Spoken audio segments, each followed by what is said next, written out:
Hello, I'm John Grom, and welcome to our 171st Right and Left discussion program.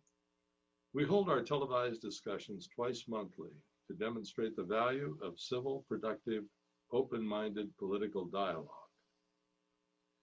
Many believe that the split between the political left and right is more severe than any time in recent history. Unless it's fixed, what lies ahead for our country? Today's panel begins with Patty Haskins, member of the Wadsworth City Council, Bryan Laubaugh, president of R&B Financial Services, Dr. Ronald Chamberlin, the retired senior research chemist, and Joe Gaines, former faculty member of the University of Akron and Wadsworth High School.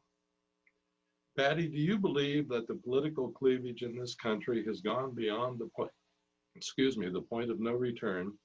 If so, what lies ahead and can it be fixed? I think that at this point, it's the worst that I have ever seen in my lifetime. Do I think that it is beyond the point of no return? No. Do I think that it is going to be an easy matter or a quick matter to bring unity back to this country? No, it is not. It is going to take a lot of work and a long time, particularly in light of events that have occurred within the last week. I think this has brought so much to a hilt within this country, and we have seen the differences that occur. I know that I was quite concerned the first week of November after the election results and seeing the words and hearing the words that were stated about the election and the fact that it was not going to be accepted, the results were not going to be accepted, that the election had been stolen, and that we had a crime family that was possibly going to come in and steal the election. And this rhetoric then continued for 2 months, culminating with the attack on the Capitol last week. And that brought great concern to me. Throughout that time, I heard people calling for unity, calling for acceptance of the election and moving on, and that was not done. Interestingly enough, watching the impeachment hearings yesterday, I saw many people on the Republican side calling for unity after ignoring it for 2 months. And now that the election is imminent and the inauguration is imminent, this coming Wednesday, now they want unity. And I'm not sure people on the one side are willing to accept that without some accountability for what happened at our Capitol last week. I have great concerns about that. I like the message that I heard in the impeachment hearings yesterday from the Republicans, in that I think that we need to be moving on to other topics other than dividing and conquering and attacking the other side. We need to be working on issues such as COVID, such as, dealing with getting the vaccines out, dealing with getting people back to work, dealing with our state, with climate change, dealing with healthcare, dealing with all of these issues that are important to the country. And it is difficult to do that when you have an impeachment hearing going on. That was one of the concerns I had about the impeachment hearing. I doubted, though, the sincerity of some of those Republicans speaking when I said, I found this so egregious. One of the representatives from California that spoke yesterday had a mask on, which stated, "This mask is as useless as my governor." Now, while I appreciate the fact that he does not like his governor and does not approve of his policies, and that is fine. However, for him to make that comment about the mask, and then for other Republicans to claim that we should be looking at COVID, I find that a little bit hypocritical, and found that to be a little bit discouraging as far as how much they are going to actually work on dealing with the COVID vaccine. All of this that we're dealing with right now causes difficulties for any of us to proceed on. I understand the concern of those Democratic Congress people who, having been attacked last week, having been in fear of their life, want and need to have some accountability.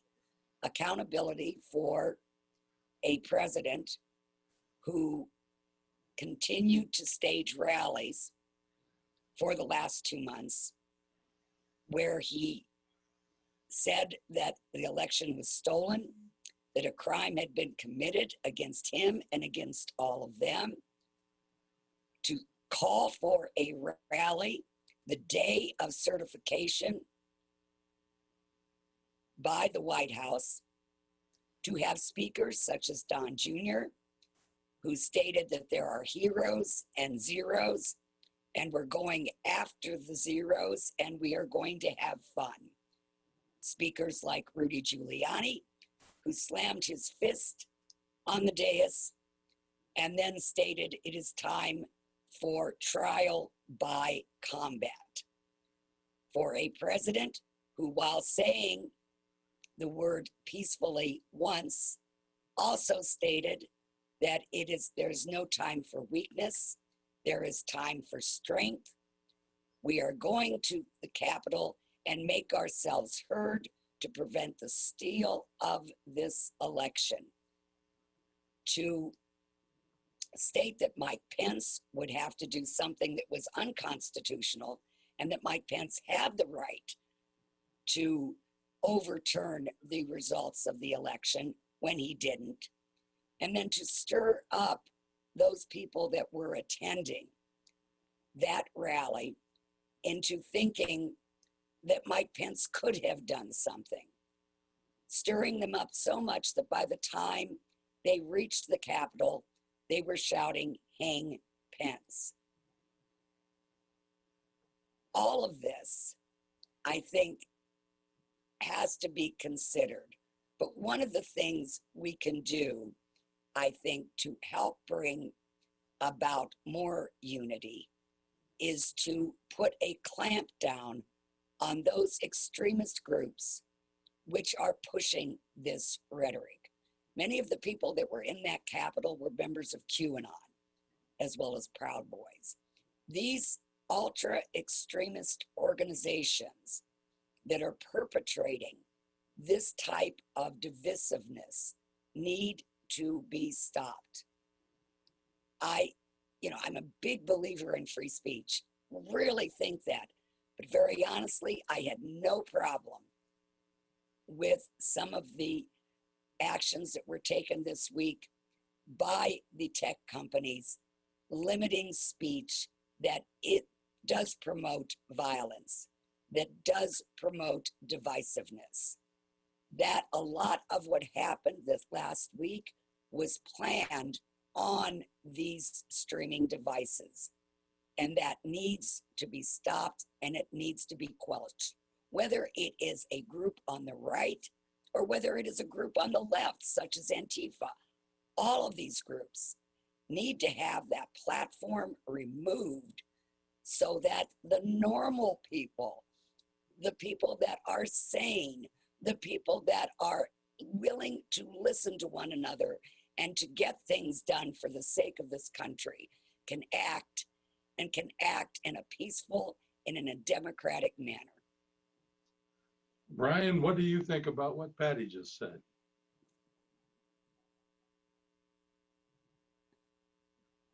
Bryan, are you there? Can you hear me? Yeah. Yes. I'm downtown here.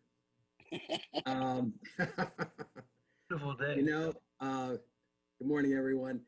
There's a lot to, I guess, chew on and unpack with what Patty was saying. One of the issues that I see is that we don't operate in a vacuum. And there's been a lot of talk about what currently happened. And I'm squarely in the camp of prosecuting, finding out who those people are, and prosecuting them to the fullest extent of the law. I don't make any excuses for those people for what they did and all that kind of stuff. But let's step back and let's find out what really happened and how it happened and who organized it and where did these people come from and what groups they were in, whether it was anarchists, whether they were Antifa that had infiltrated. I mean, I'm hearing all these things, whether it was QAnon, whether it was Proud Boys, whoever it was. Let's find out before we go through a knee-jerk reaction. I'm glad Patty threw in Antifa there because, we have witnessed that summer of love where people see the hypocrisy of the folks that made excuses for burning down cities, looting, rioting. I mean, I can pull the quotes of the sitting Congress people that encourage that. And it starts, it doesn't, just do a little search and you'll find the quotes from Maxine Waters. You'll find the quotes from Kamala Harris. You'll find the quotes from AOC. I mean, they're all over the place. Nobody, to the best of my knowledge, maybe there were a few in the summertime, stepped up and said, the violence has to stop. The taking over of parts of a city and having your own autonomous zone has to stop. Finally, the mayor of Portland has said, we're done with this, guys. We have tried and tried and tried and tried, but we're not going to have autonomous zones, your own sovereign country in the middle of Portland. We're not going to have that. So I'm glad that we have people on both the right and the left that are pushing to get us back to the middle, because we cannot have what we've seen. And it's very hard to talk about unity when the folks, some radical folks on the left talk about purging people, cleansing people, rooting out people, going after people.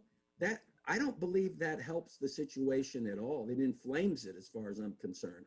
And I'm for tamping down the flame. It's like, guys, let's start out somewhere in the middle. And let's say on the left, let's have some people agree that for 4 years we heard about Russia collusion and that was not true. Let's agree to that. It was not true.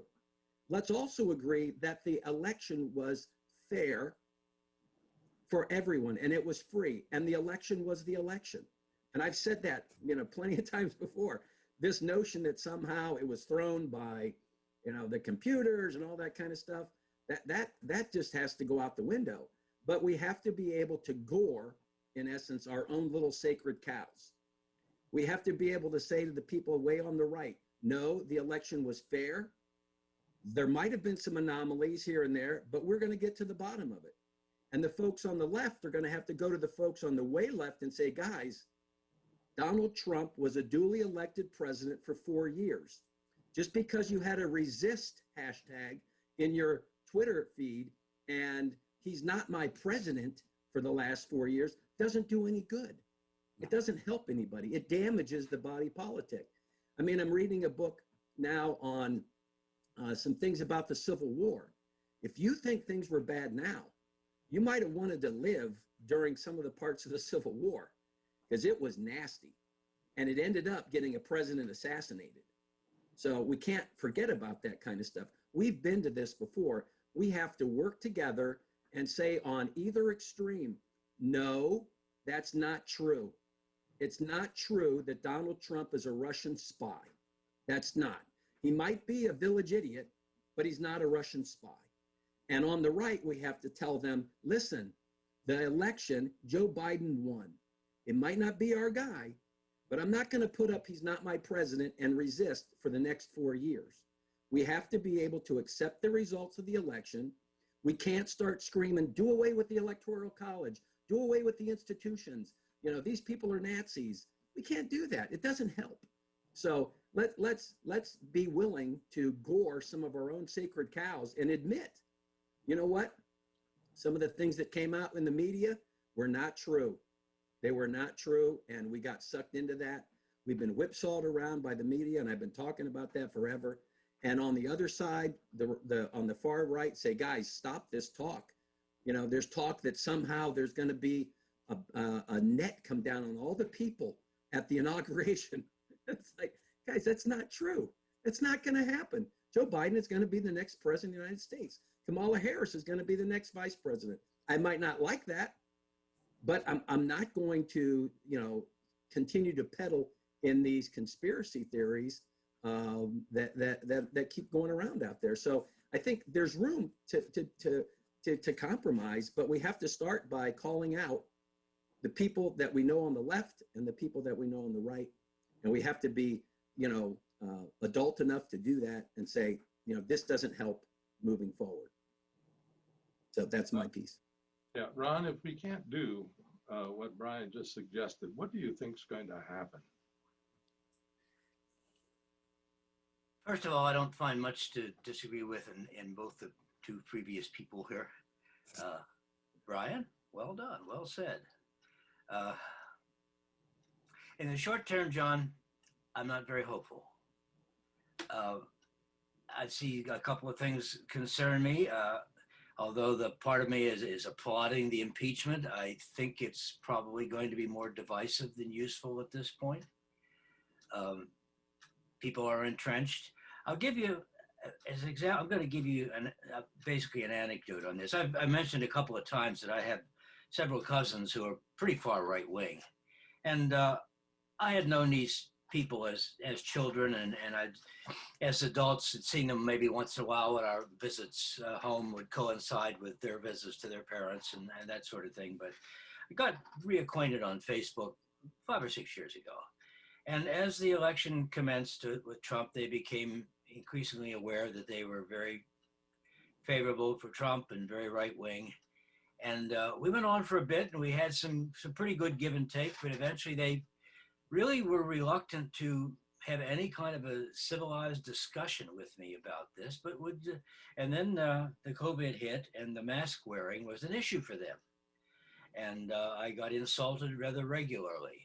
So eventually I told them that I wasn't going to make any comments on them unless they were willing to really discuss, and they never were. So I basically unfollowed them on Facebook, which means that I don't see their posts. Well, I'd go back from time to time and check and see what was going on, and nothing had changed. They were still posting many, many memes and comments that anti-Democrat, anti-this, anti-that, very strongly pro-Trump and pro-whatever conspiracy theory might be out there. After the events of last week, I went back to the site and looked, and there was no mention of any kind of problem with that, any response showing that they were upset by the actions there. Instead, it was just more of the same. On Facebook, I've been following a group called Conservatives Today. And again, since the insurrection, they had been very silent. Nothing much has come up. Previous to this, they were just things like, do you follow President Trump? Yes or no? That kind of thing would show up. And once in a while, I'd satisfy my penchant for satire and sarcasm and go on and troll them a little bit, make some comment against that, or ask for some clarification, get attacked. Fine. It was kind of fun to do. So, civility. We're a group that's in favor of that. We're a group that's trying to promote this. And I don't see that happening in the short term because of people like my cousins. For other people that I've heard about and from other friends, that they have similar relatives that have had similar problems with them, I don't see it's going to happen very quickly in the short term, but I think we're right that we need to practice that. I personally am way too fond of sarcasm. I got to really watch myself when I get onto Facebook and begin making comments because that's a problem. And I think it's going to be a problem for all of us. It's going to be more problem in the coming several years here, and it's not going to heal itself quickly, but hopefully it will. Okay, Joe, it's your turn. Chime in. Gee, thanks. Well, you know, I know I come across very negative on Trump, and I don't want to, because I want to be positive towards the president. But I think his personality really lent himself to doing a lot of the problems that we thought, or that we see now. I'm worried. I'm very scared. I've never in all my life, I'm 70 years old. You know, that's not old, but 70 years is a lot to see in time. But I never saw the Congress in the situation that's in now, especially the Constitution. The Constitution's been challenged. Challenged in the sense that we're almost not even looking at it, not even going by it. What occurred was terrible. And we have a tendency in this country to put people in pigeonholes, liberals and conservatives. I don't believe that. I think you can be both. Seriously, I know it must sound silly to you, but can you be a liberal and still have some conservative ideas? Why not? Can you be conservative and have some liberal ideas towards other events? Certainly, why not? But it just scares me now to know that what happened that day could happen again to the fullest and an overthrow of the government. I don't know. I think I put an awful lot of responsibility on Trump. I do. I think he could have resigned. I think he could do all kinds of things to help this country out now. It'll make him look bad in his own eyes, but not necessarily in mine. I guess one of the things that I'm most concerned about is what happens if we can't come up with some unity, come up with a Bryan Laubaugh plan. I agree with Bryan. We need a unity. We have to have unity. And I think Republicans have to take the first steps. And those first steps have got to be against the Democratic president. We can't do what we've done in the past. And that is when a Democrat was elected, all of a sudden the Republicans come out and say, he's never going to be reelected again. We're going to do everything we can to get him out of office. Democrats did the same thing to Republicans. You know, once the Republicans elected, we're going to get him out. No, we can't. What we've got to do is say, look, let's work with them. Let's unify. Let's try to make this one country again. I'm sorry, but I know that President-elect Biden was not in favor of the impeachment. Yeah. What can he do upon coming into office to squelch the impeachment? Can he stop that in the Senate? Is there anything more that he could do to prevent that so that then he could work upon his agenda as opposed to continuing to work or having the country focused on the impeachment? That's an excellent question. I think, I have part of it. I have part of an answer for that. I think he can stop calling Trump and the rest of the Republicans Nazis and all these horrible insults. One day he says he's in favor of unity. The next day he says Trump is the worst president in the history of our country. He's got to stop that. If he's really in favor of unity, and Nancy Pelosi is in favor of unity, they have to start unifying. Well, what about stopping the impeachment? I think what he could do, he is the leader, if you will, of the Democratic Party. Mm-hmm. He has said that. What he could do is to call Nancy up and say, stop this in its tracks. This isn't going to help anything. We know now the Senate's not going to take it up. until after the inauguration. Would You it know, be, would he contact Nancy Pelosi or at this point Chuck Schumer? Because, both, Oh, both. Have call okay, them because both up and say, Pelosi's already got yeah, it stop, going. I think stop that's, stop the impeachment stuff. Okay, let's get this over with. Get an inauguration. Let's be the ones that put out the olive branch. And sometimes that's one of those things that's very difficult because you want to protect, your sacred cow. And I'm saying both sides, they have to bring their sacred cow to the altar and just, have at it with it, because we cannot have unity if we're going to tack way left or way right. I don't agree with the folks on the way right. I never have. I think that they're really pushing with the impeachment more so that they can, after, or if he were convicted in the Senate, that then they could take a vote guaranteeing that he would not run in 2024. I think that might be one of their motives. I don't know that that's the way to do it. So, Yeah, I don't see that happening in 2024. I mean, the funny thing, and unfortunately, what happened at the Capitol is sad. But the people that I know that are MAGA, they couldn't get out of their way of a herd of buffalo to save their life, let alone climb a wall, let alone squeeze through a agreed. door. It would have taken them 2 hours to go from that rally to the Capitol. And I'm like, you're kidding me. You're kidding me.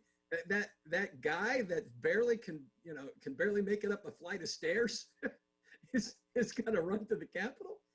I just don't see that. So I'd like to hear what the investigators have to say and who was actually behind that kind of stuff. And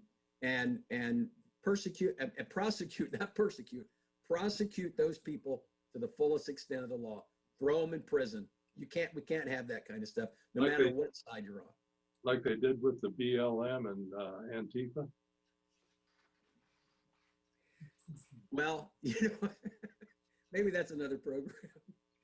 Okay, well, our time is up. Thank you very much, folks. I'll see you in 2 weeks. Take care.